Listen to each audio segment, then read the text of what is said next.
আমরা অনেকেই মনে করি হয়তো যে পোশাকে মানুষের পরিচয় বা পোশাক দেখে অনেক কিছু মানুষের বোঝা যায়। এটা একদম আমার কাছে, আমার ব্যক্তিগতভাবে এটা হচ্ছে আমার কাছে এক ধরনের মানে ভুল কথা। কারণ পোশাক দিয়ে যদি মানুষকে চেনা যাইতো তাহলে তো ইহুদি খ্রিস্টানরা সবচেয়ে হচ্ছে এই পৃথিবী এবং আখিরাতের জন্য দামি মানুষ। পোশাক দিয়ে যদি মানুষকেই চেনা যাইতো তাহলে হচ্ছে ডোনাল্ড ট্রাম্প হচ্ছে সবচেয়ে ভালো মানুষ, খুবই শিক্ষিত মানুষ। পোশাক দিয়ে যদি মানুষ চেনা যাইতো তাহলে ফেরাউন সবচেয়ে ভালো মানুষ। পোশাক দিয়ে যদি মানুষ চেনা যাইতো তাহলে ফেসিবাদরা সবচেয়ে ভালো মানুষ। পোশাক দেখে যদি মানুষকে চেনা যাইতো তাহলে নমরুদও অনেক ভালো মানুষ ছিল। আসলে এসবের কোনো মূল্য নেই। পোশাক দিয়ে কখনোই মানুষ চেনা যায় না, পোশাক দিয়ে মানুষকে কখনো নির্ণয় করা যায় না, কখনোই না। কারণ পোশাক পরলেই সে মানুষ যে ভদ্র হবে, পোশাক পরলেই সে মানুষ যে খুবই চারিত্রিক বৈশিষ্ট্য ভালো থাকবে, এটা ইম্পসিবল। এটা কখনোই হতে পারে না।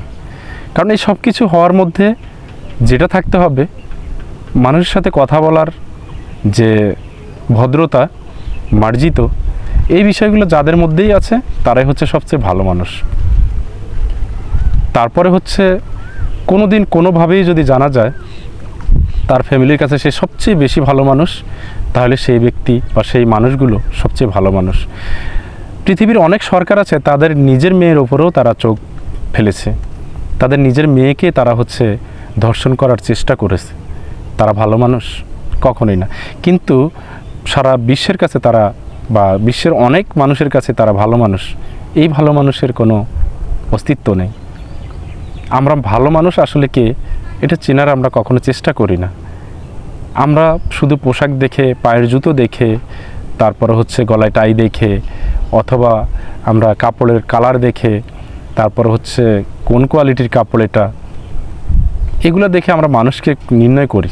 আসলে এটা করা আজও ঠিক না।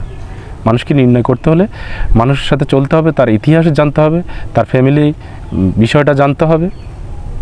এছাড়া মানুষকে চেনা কখনোই সম্ভব না। কারণ একাডেমিক সার্টিফিকেট অনেকেরই আছে, কিন্তু আজও তারা মানুষের কাতারে নেই। এরকম অনেক মানুষ আছে, আপনারা ভালো করেই জানেন। যদি বলেন যে দেখিয়ে দিতে হবে, কেন দেখিয়ে দিতে হবে? আপনারা যারা সোশ্যাল মিডিয়া ব্যবহার করেন আপনারা প্রত্যেকেই জানেন যে আসলে শুধু একাডেমিক সার্টিফিকেট থাকলেই সে কখনো শিক্ষিত ব্যক্তি হতে পারে না।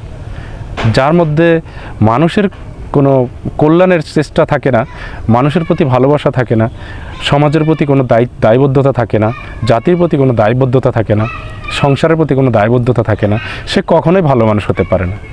তাই আমরা চলুন ভালো মানুষ চেনার জন্য আমরা চেষ্টা করি। শুধু মিষ্টি মিষ্টি কথাও কখনো ভালো মানুষ হওয়া যায় না। ভালো মানুষ হতে গেলে ফ্যামিলিতে সবচেয়ে সর্বপ্রথম ভালো থাকতে হবে, গ্রামে সবচেয়ে ভালো থাকতে হবে, তারপরে হচ্ছে নিজের জেলা পর্যায়ে ভালো থাকতে হবে, তারপরে পৃথিবীর মানুষ অবশ্যই একসময় জানবে যে কে ভালো কে মন্দ।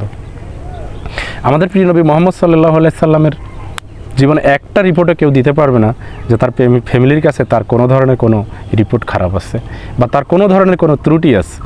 ফ্যামিলির মানুষ সার্টিফিকেট দিয়েছে, তারপরে দেশ দিয়েছে, সারা পৃথিবী দিয়েছে, আল্লাহ সুবহানাহু তাআলা তো সর্বপ্রথম দিয়েছেন।